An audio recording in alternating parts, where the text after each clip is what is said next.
In 1944, at the height of World War II, a British economist named Radford was serving in the army. He was captured and lived in prison camps for more than a year. Prisoners at the camps received Red Cross packages that contained food, cigarettes, and a few necessities. These were precious supplies in POW camps. At first, prisoners gave away the things they didn't like, but before long, they started trading instead. Radford's explanation of this behavior may surprise you. Very soon after capture, people realized that it was both undesirable and unnecessary in view of the limited size and the equality of supplies to give away or to accept gifts of cigarettes or food. Goodwill developed into trading as a more equitable means of maximizing individual satisfaction. More equitable? Really? Why would exchange be more equitable than gifts? Well, in a voluntary exchange, both parties are better off, or they wouldn't trade at all. Gifts are nice, but only the person receiving the gift is better off. Of course, the giver might expect a gift in return, but then that's exchange. There are two reasons that this is important. Exchange corrects mistake in allocation because it moves stuff towards higher valued uses, and exchange makes everyone who exchanges a lot happier. There are two basic origins of exchange, and both are important. First, same stuff, different preferences.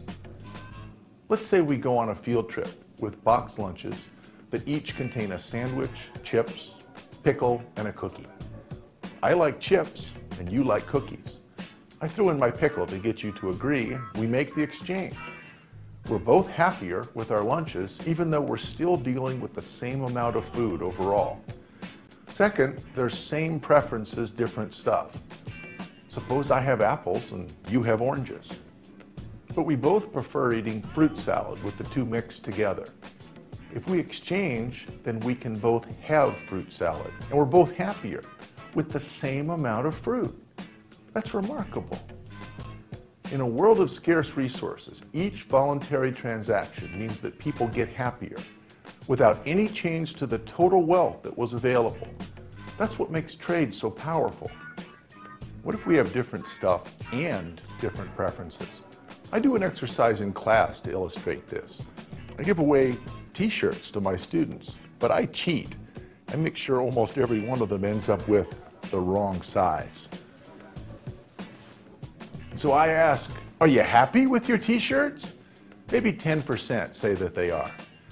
Then I let them exchange shirts if they want to, but only with their neighbors in the same row. Nonetheless, shirts move. You trade with your neighbor, she trades with hers. The shirts travel around, improving the welfare of both buyer and seller at every step. When it's over, maybe 30% of the students are happy with their shirt. It's a big improvement, but still not great. Then I let people trade with anyone in the class. The class goes wild. Extra larges trade for small, mediums for larges, and so on. It looks like chaos, with people waving shirts and calling out sizes. No plan, no direction. But at the end of trading, how many say they're happy? 90% or more. The same number of shirts as the start, no one in charge, and yet we went from 10% satisfied to 90% satisfied. Some of the shirts changed hands many times. No one knew where the shirt was headed. It just went.